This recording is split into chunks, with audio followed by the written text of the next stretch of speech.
सर्वप्रथम तो श्री हनुमान भक्ति दर्शन चैनल देख रहे सभी दर्शकों को सादर अभिवादन। एक लंबे अरसे के बाद पुनः आज हमारे मित्र राहुल भाई हमारा साक्षात्कार लेने के लिए हमारे साथ श्री हनुमान धाम पर उपस्थित हैं। आपका अभिनंदन सर्वप्रथम, और चैनल को सब्सक्राइब कीजिए, लाइक कीजिए, आप कर ही रहे हैं। तो आशाराम वैदिक इंटर कॉलेज का मैं छात्र रहा हूँ। 1980 के दशक में शिक्षण के क्षेत्र में अनेक नए आयाम स्थापित किए हैं। मेरे स्वर्गीय दादाजी लाला कौशल किशोर गर्ग जी इसके संस्थापक और प्रथम प्रधानाचार्य रहे। मेरे दादाजी के छोटे भाई श्री राम किशोर जो तालिब जी के नाम से प्रसिद्ध थे, आशाराम वैदिक इंटर कॉलेज के संस्थापक और मैनेजर का पदभार उन्होंने इसकी स्थापना से संभाला था।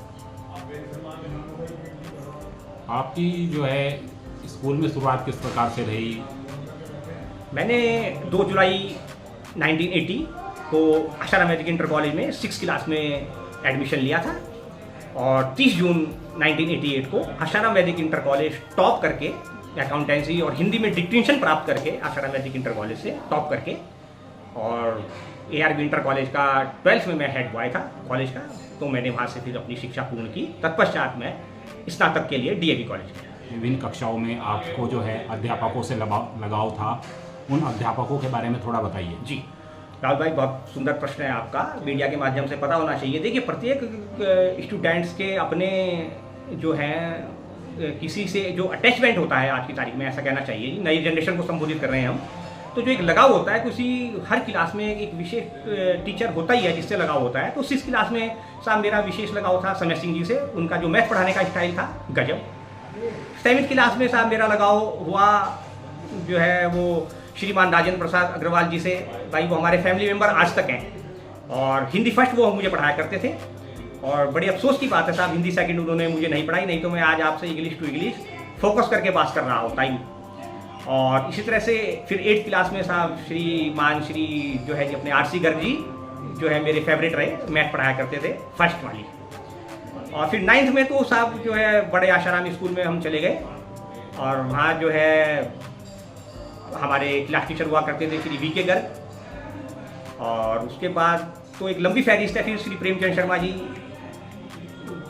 जो मोस्ट इम्पोर्टेंट टीचर है, और अन प्रकाश अग्रवाल जी, ऐसे अनेक, अंगस्टीन जॉर्ज हमारे बाद में जो है प्रधानाचार्य भी बने। 9th क्लास में इस प्रकार से ये 4 जो है मोस्ट इम्पोर्टेंट टीचर रहे। 10th में भी यही रहे। 10th में श्री संजय बिश्नोई जी से 1-2 पीरियड का आमना सामना हुआ, लेकिन बड़ा आनंद आया साहब उनके साथ। 10th क्लास में उन्होंने 2 पीरियड पढ़ाई हमें, शायद जहाँ तक मेरे याद है। तो संजय बिश्नोई जी से भी बहुत रहा। अच्छा, 11th में तो फिर जो है जी एक तरह से श्री राम प्रसाद सिंगल जी हिंदी के अध्यापक, तो हमारे तो जो है बिल्कुल फैमिली मेंबर रहे जी जब तक जीवित रहे। तो दादाजी हम उनको कहा करते थे, उनसे ऐसा रिलेशन था। वो शमशुद्दीन जी, श्रीमान शमशुद्दीन जी, और जो है जी अपने श्री SS राय हमारे दादाजी के जो है शिष्य रहे, इंग्लिश के टीचर। पढ़ाने का सिस्टम जो है वो हमारे देखते देखते राहुल भाई आपके चैनल के माध्यम से बताना बहुत ज़रूरी है आज की युवा पीढ़ी को, कि वो पैटर्न एक जैसा था, और उसमें अब एक बहुत बड़ा जो चेंज आया है वो 1991 के बाद आया है। और पिछले 40 साल में शिक्षा व्यवस्था 3 ध्रुवीय, 3 हिस्सों में बटी हुई साफ साफ दिखाई देती है हिंदुस्तान में। अब उस समय में ऐसा नहीं था, ठीक है ना जी। गुरुजनों की भी नज़रों में कुछ स्टूडेंट्स स्पेशल हुआ करते थे, और कुछ स्टूडेंट्स जो है जी वो थोड़ा सा पढ़ने लिखाई में जो कमज़ोर थे वो इस तरह से थे। तो ये इस तरह से सिस्टम चला करता था। आज जब हम अपने समग्र चारों ओर भारत के दृष्टिकोण से, शिक्षा के दृष्टिकोण से जब हम इस शिक्षण संस्थानों को देखते हैं, तो ये बड़ा दुर्भाग्य है, मैं कहूँगा, कि शिक्षण प्रणाली और व्यवस्था प्रणाली, देखिए एडमिनिस्ट्रेशन भी और एजुकेशन भी, वो 3 हिस्सों में बटी हुई साफ साफ दिखाई दे रही है।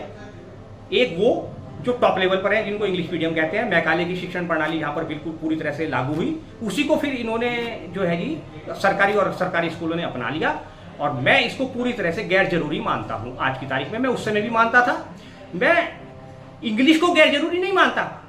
फिर से मैं आपके चैनल के माध्यम से बताना चाहूँगा स्टूडेंट्स को कि भाषा गैर जरूरी नहीं है, पद्धति गैर जरूरी है, और ये पद्धति हमारा कितना नुकसान कर रही है आप राहुल भाई देख ही रहे हैं, अपने चारों तरफ आप भी देख रहे हैं, मैं भी देख रहा हूँ। श्रीमान श्री नसीम अहमद जी, वैसे तो अब हमारे बीच नहीं है, लेकिन जहाँ तक उनकी शिक्षण प्रणाली का बात है, आज भी मुझे याद आती है जब उनकी बातें, उनका 8वां पीरियड हुआ करता था, क्योंकि वो बायोलॉजी पढ़ाया करते थे साइंस स्ट्रीम को। देखिए 8 पीरियड 7 पीरियड उनके उधर लगा करते थे साइंस साइड में, 2 साइड थी ना बड़े स्कूल में, आप भी जानते हैं राहुल भाई। तो हमारा इत्तेफाक से 8वां पीरियड साहब उनको दिया गया, और 8वां पीरियड उनके विश्राम का पीरियड हुआ करता था। लेकिन उस विश्राम के पीरियड में जो कुछ उन्होंने, भले ही उन्होंने ये कहा कि उतारो बुक से और कॉपी पर उतारो, तब वो बात समझ में नहीं आई। और लेकिन आज साहब मैं उनका तो करबद्ध निवेदन करता हूँ अपने स्टूडेंट से कि अगर कोई टीचर आपसे ये कहे कि बुक को कॉपी पर उतारो, तो आप बुक पढ़ें और कॉपी पर उतारें, आपको बहुत ज़्यादा लाभ होगा, समग्र लाभ होगा।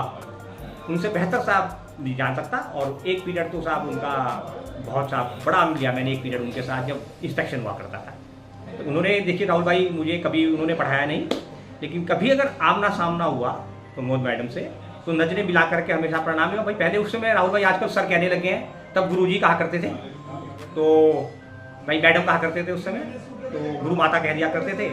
बड़ा एक लगाव था, अटैचमेंट था उन्हें कौशल किशोर जी की वजह से, हमारे जो स्वर्गीय दादाजी स्कूल के प्रथम प्रधानाचार्य थे।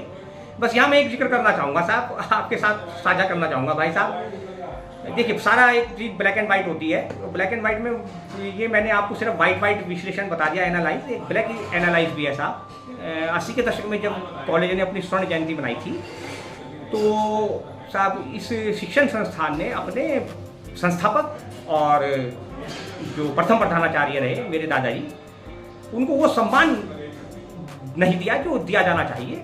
और आपने फिर उसके बाद 1993 से जो हालत देखी साहब, किसी भी शिक्षण संस्थान की हो, चाहे नाम नहीं लेना चाहिए, देखिए मैं तो उसका साथ छात्र रहा हूँ, वहाँ की मिट्टी में से जो सुगंध है आज भी, आशाराम मैजिक इंटर कॉलेज ने मुझे बहुत कुछ दिया है, तो वो सम्मान उनको मिलना चाहिए था जब स्वर्ण जयंती बनाई गई थी।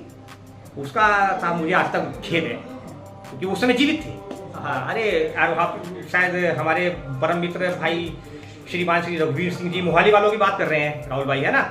तो मैं उनको पहले तो आपके चैनल के माध्यम से नमस्कार करूंगा सरदार जी को, और जो पूरा दिन उनके साथ हमने व्यतीत किया, वो जो है एक बड़ा ही इंटरेस्टिंग था। राहुल भाई आप हमारे साथ थे, तो 70 के दशक के हमारे वो परम मित्र साहब, और सोशल मीडिया के माध्यम से उनसे हमारी मित्रता हुई। भाई श्रीमान श्री रघुवीर सिंह सरदार जी ने मोहाली वाले, और साहब बिल्कुल ऐसा नहीं लगा बिल्कुल भी उनसे मिल करके कि जैसे हम उनसे पहली बार मिल रहे हैं, जबकि वो उन्होंने पिछले दिनों अपने जीवन के 75 वर्ष पूर्ण किए हैं। उनको शुभकामनाएं, और हम उनके दीर्घायु होने की कामना करते हैं साहब अपने चैनल के माध्यम से। भाई रघुवीर सिंह, उनके साथ हम आशाराम मैजिक इंटर कॉलेज गए, तो खट्टे मीठे दोनों अनुभव रहे। राहुल भाई आप जानते हैं आप मेरे साथ थे, तो लेकिन जिस हिसाब से हम जिस उद्देश्य की पूर्ति के लिए साहब वहाँ पर मिलने गए थे, शायद वो हमारे लिए तो कोई भाई हम तो भाई वेदांती हैं, देखो वेदांत संबंध बात करते हैं, वेदांत हमने पढ़ रखा है, तो हमारे लिए ऐसा नहीं लगता। लेकिन हमारे मित्र को साहब थोड़ा खट्टा अनुभव महसूस हुआ, जबकि हम जो तीनों जब गए थे, तो हमें ऐसा लग रहा था कि यार आशाराम मैजिक इंटर कॉलेज में जा रहे हैं, आज कुछ स्पेशल सा हम कुछ वहाँ पर करेंगे। और लेकिन ऐसा शायद हो ना सका, पता नहीं क्यों नहीं हो सका, ये तो नहीं मैं कह सकता, लेकिन वो अनुभव भी अच्छा ही रहा, मेरे हिसाब से अच्छा रहा। बाकी साहब देखिए वो तो उनसे पूछेंगे हमारे दोस्त को कैसा लगा वो इस पे शेयर करने वाली बात नहीं है। यार राहुल भाई एक बात और बताता हूँ आपको, समय सिंह गुर्जर जी का स्वभाव यार आज भी अगर वो सामने पड़ जाए ना, तो ऐसा लगता नहीं कि यार गुरुजी सामने आ गए। उनके साथ ऐसा मित्रवत व्यवहार रहा। वो जब श्री सनातन धर्म सभा विकास नगर आप जानते हैं मंदिर वाली, जब उसमें हमारे जो है जी श्रीमान डीपी शर्मा जी का जो है डेथ हुई, तो श्रीमान श्री समय सिंह जी को हमने उस समय, मैं कमेटी में हुआ करता था, तो जो नाम हमारे सबसे पहले दिमाग में आया प्रधानाचार्य पद के लिए वो श्रीमान श्री समय सिंह जी का था। और लगातार 8 वर्षों तक था वो श्री सनातन धर्म सभा मंदिर विकासनगर द्वारा संचालित श्री सनातन धर्म आदर्श विद्यालय के प्रधानाचार्य रहे, और 8 वर्षों में लगातार मैं उनके साथ जुड़ा रहा। तो कक्षा 6 की जो उनकी पढ़ाई थी, वो मैंने फिर उनके साथ साथ मैनेजमेंट के जगह की कुर्सी पर बैठ करके भी उनके साथ जो समय बिताया, वो आज तक मुझे अभी तक याद है। और मैं उनको साथ करबद्ध प्रणाम करता हूँ, चरण स्पर्श करता हूँ आपके चैनल के माध्यम से। समय सिंह जी जहाँ भी हूँ, तो हमारी प्रार्थना को स्वीकार करें। श्रीमान श्री प्रेमचंद शर्मा जी ऑलराउंडर रहे आशाराम मैजिक इंटर कॉलेज के, और 10th क्लास में उन्होंने मुझे पढ़ाया। श्रीमान अगस्टीन जॉर्ज आशाराम वैदिक इंटर कॉलेज के प्रधानाचार्य भी हुए। उन्होंने सोशल स्टडी SST का पूरा बायोग्राफी उन्होंने हमें पढ़ाई उसकी, और बहुत शानदार ढंग से। और इस कड़ी में साहब श्रीमान राजेंद्र प्रसाद अग्रवाल जी का जिक्र करना जरूरी है, जो हमारे फैमिली मेम्बर हैं। उनकी पढ़ाने का स्टाइल बहुत बढ़िया था। ये 3 टीचर्स का जो पढ़ाने का स्टाइल था उस दौरान वो बिल्कुल डिफरेंट था। राहुल भाई, पढ़ने वाले स्टूडेंट्स के दिमाग में एकदम से जो कुछ बुक में लिखा हुआ है वो एकदम से कैसे प्रवेश करे, वो मेथड मैंने उन्हीं से सीखा। इन 3 व्यक्तियों से वो मैंने मेथड सीखा, राजेंद्र प्रसाद अग्रवाल जी, श्री प्रेमचंद शर्मा जी और अगस्टीन जॉर्ज। और AP अग्रवाल जी को भी आप उसी श्रेणी में शामिल कर सकते हैं। लोअर क्लासेस में 6, 7, 8, 9, 10 तक की बात करेंगे। और अपर ग्रेड में साहब फिर जो है वो SS राय जी और श्रीमान SD जी और अपने श्री राम प्रकाश सिंह जी, इन तीनों ने साहब जो जिस स्टाइल से मुझे पढ़ाया वो अनुकरणीय, वो स्टाइल आपको जो है आज के सारे टीचर्स को सीखना चाहिए। श्रीमान शमसुद्दीन गुरुजी जो है इकोनॉमिक्स के साहब लेक्चरर हुआ करते थे, लेकिन एक्चुअली में उनको जो है AR इंटर कॉलेज में ठीक है जो भी कुछ रहा होगा उस समय का, लेकिन वो एक ऑलराउंडर थे, ये तो बात माननी पड़ेगी। और अकाउंट्स, इकोनॉमिक्स और बैंकिंग ये ऑलराउंडर होना अपने आप में एक बहुत बड़ी उपलब्धि होती है। राहुल भाई आज की तारीख में जल्दी से ऐसा हो नहीं पाता, एक चार्टर्ड अकाउंटेंट ही ऐसा कर पाता है।